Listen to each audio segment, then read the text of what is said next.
But she did address the history between her and Corey Holcomb, who is another fellow comedian. I believe he is from Chicago. So shout out to Corey. He is pretty funny. He's been in the comedy game for like, I want to say over 20 years now. And he now has a popular podcast, which I think is called 5150, with a couple of other co-hosts. And, so I'm going to get into what started their issues, which happened a couple years ago. And then we'll get into the comments that he made about Jess on The Breakfast Club. Corey Holcomb. That is a comedian that I got into it with. I did a photo shoot with my son, and it went viral. I was naked. My son was not. My son had on Jordans. The only thing I had on was Jordans and socks. Okay. And he was covering me. Right. He was covering my boobs, my private area, and he had on clothes. And I did the shoot. I posted it. It goes viral. Right. The next morning, I wake up to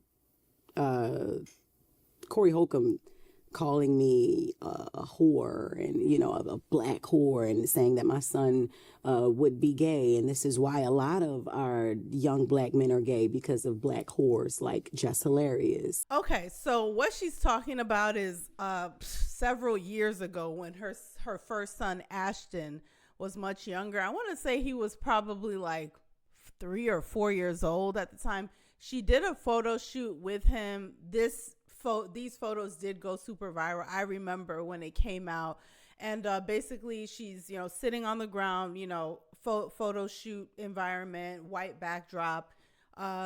She has her hair, her weave, down, and she has her son, where she's cradling him, and they're like sitting on the ground.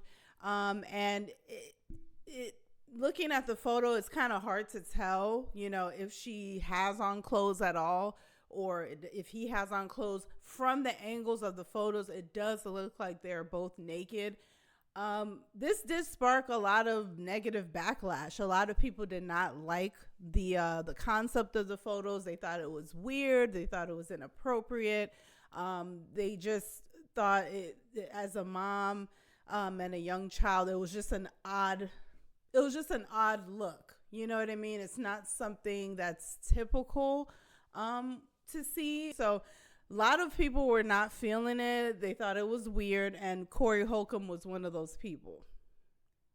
Things like that. And he was Do you know him? I do not know. I still have not got the chance to see this man.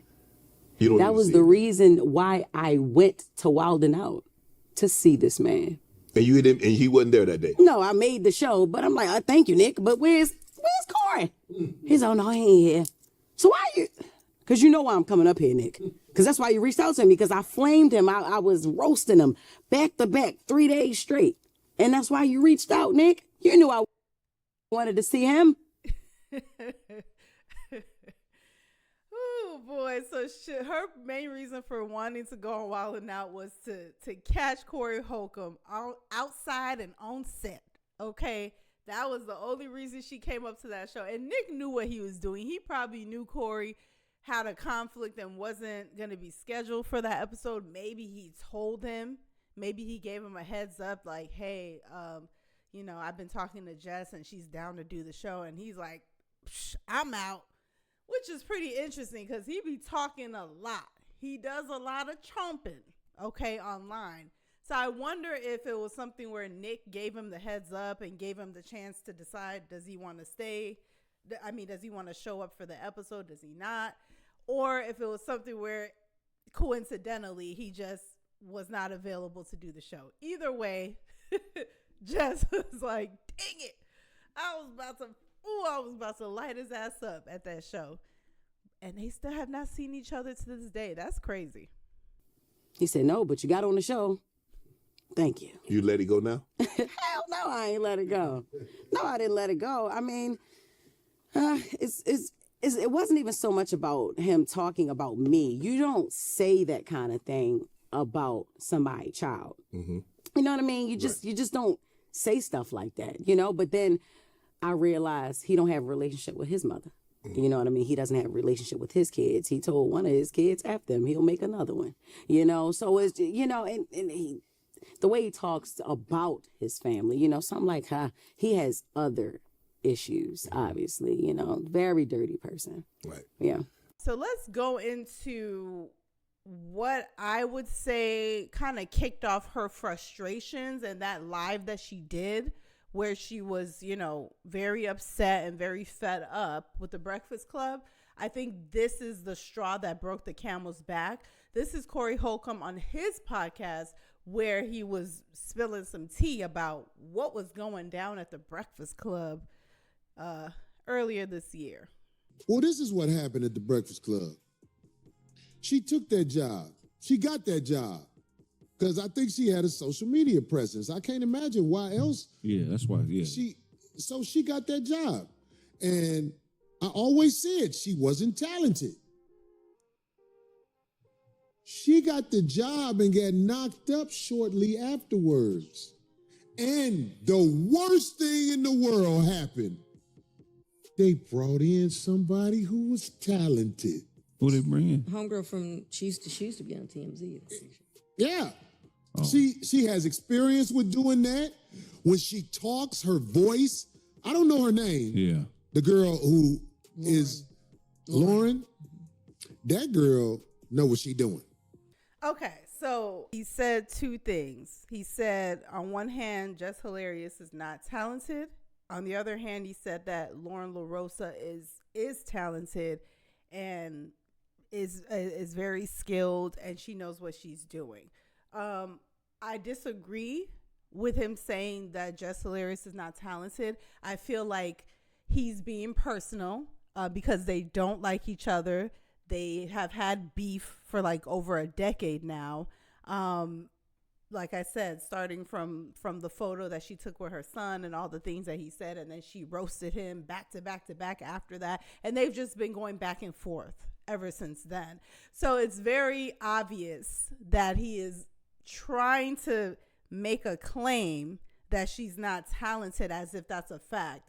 When, you know, in my opinion, I think she's very funny. I mean, there are people that think she's not really funny. They don't see it. They don't get it. I think she's hilarious. I've always loved her skits, just how real she is. You know, she's Baltimore through and through, you know, and I think she's very creative. I think she keeps it real.